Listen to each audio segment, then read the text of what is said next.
j'ai entendu une voix qui m'a parlé et m'a donné Romains 3 au verset 23. Tous ont péché, tous ont péché, tous ont péché et sont privés de la gloire de Dieu. Lorsqu'un chrétien pêche, lorsqu'un serviteur de Dieu pêche, lorsqu'une église pêche, lorsque quelqu'un pêche, il se prive lui-même de la gloire de Dieu. Il efface et annule la gloire de Dieu dans sa vie. Et maintenant, voici le problème. Si le fait de pécher nous prive la gloire de Dieu, le fait de se sanctifier fait quoi? Ça nous ouvre les portes et l'accès direct à la gloire de Dieu. Amen. Frères et sœurs en Christ, quand le Seigneur m'a parlé de ça, il m'a encore parlé du serviteur Séverin Kakou. Il m'a parlé de cet homme de Dieu qui a traversé des souffrances. Mais il faisait tout dans ses souffrances, dans les tribulations qu'il traversait. Il faisait tout pour ne pas commettre de péché. Bien-aimé, quand Satan a péché, il a fait quoi? Il s'est privé de la gloire de Dieu. Satan se trouvait au ciel. Il était un ange de lumière. Parce que Luciféros veut dire quoi? Ange de lumière ou porteur de lumière. C'est quelqu'un qui avait la gloire de Dieu. C'est quelqu'un qui portait la gloire de Dieu. C'est quelqu'un qui était revêtu de la gloire de Dieu. Jusqu'au jour où il a fait quoi? Il a péché. Et qu'est-ce que la loi dit? Dans Romains 3 au verset 23, tous ont péché.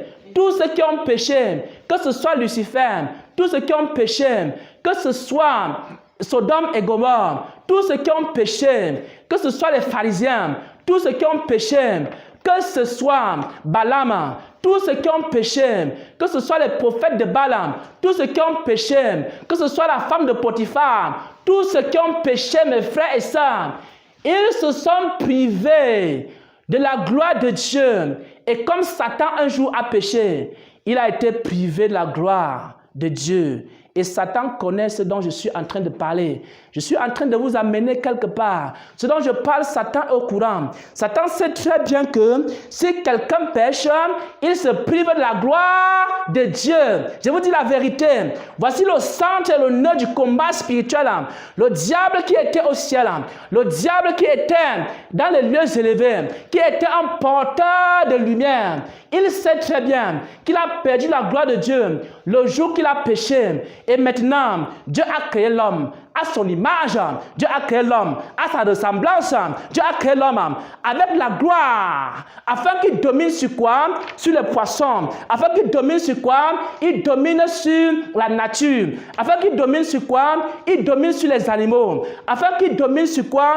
Il domine sur la terre. C'est-à-dire, Dieu a créé un être de gloire. Cet être de gloire, c'est l'homme. Mon frère, ma soeur, tu dois savoir que tu es un être de gloire. Tu dois savoir que tu es une personne qui a été créée pour la gloire. Tu dois savoir que Dieu t'a revêtu de gloire. Mais il y a quelqu'un qui connaît la loi. De Romains 3 au verset 23, il sait très bien que tous ceux qui ont péché ont été déchus de la gloire de Dieu. Alors, un jour, pendant que Adam se trouvait dans le jardin d'Éden, le Léviathan est venu.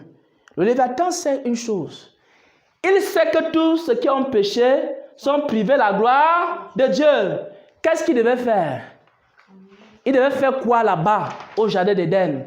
Il devait pousser Adam et Ève à faire quoi? À pécher. Pour qu'il soit privé de la gloire de Dieu. Et que la gloire qui revenait à l'homme, que cette gloire lui revienne. Pourquoi? Parce qu'on dit aujourd'hui que Satan est le prince du monde. Comment Satan est-il devenu le prince de ce monde? Pourquoi? Parce que Dieu n'a pas créé le monde pour le diable. Parce que Dieu n'a pas créé le monde pour le diable. La Bible dit que Satan a été précipité. Mais il n'a pas été précipité pour venir régner sur la terre. Il n'a pas été précipité pour régner encore nulle part. Il a été privé de la gloire. Mais il est maintenant venu faire quoi? Il est venu prendre la gloire que quelqu'un d'autre avait. Et pour prendre cette gloire, il a a poussé la personne à commettre quoi? Il a poussé la personne à commettre le péché. Il a volé sa gloire. C'est pourquoi on l'appelle le voleur. Le voleur ne vient que pour voler. Le voleur ne vient que pour égorger. Le voleur ne vient que pour détruire. Le voleur ne vient que pour te proposer le péché. Et quand tu vas pécher maintenant, il va récupérer ta gloire. Quand tu vas pécher maintenant, il va récupérer ton étoile. Quand tu vas pécher maintenant, il va récupérer la gloire de Dieu, la grâce de Dieu dans ta vie. Tout ce qu'il fait, quand il tourne autour de Job, qu'est-ce qu'il fait? Il est en train de regarder, est-ce que je peux trouver un moyen pour que Job puisse pécher? Je vois qu'il y a trop de gloire dans la vie de Job. Je vois qu'il y a trop de connaissances. Je vois qu'il y a trop de choses. Je vois la gloire dans la vie de Job. Il faut que je vole la gloire. Il faut que je vole l'étoile de Job. Il faut que je vole sa relation avec Dieu. Mais je connais une loi. C'est avec la loi là que je travaille. Satan travaille avec Romains 3 au verset 23. Tous ont péché. Ils sont privés de la gloire de Dieu. Comment faire pour faire tomber Job dans le péché? Alors, je vais vous dire 3 choses. Écoutez attentivement. Parce que c'est ici que tout se passe dans les 3 choses que je vais vous donner maintenant. Là.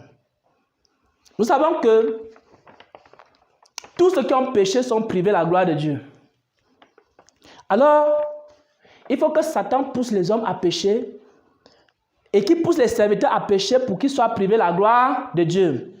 Voici 3 choses qu'il utilise. Vous allez comprendre pourquoi je parle des souffrances ici.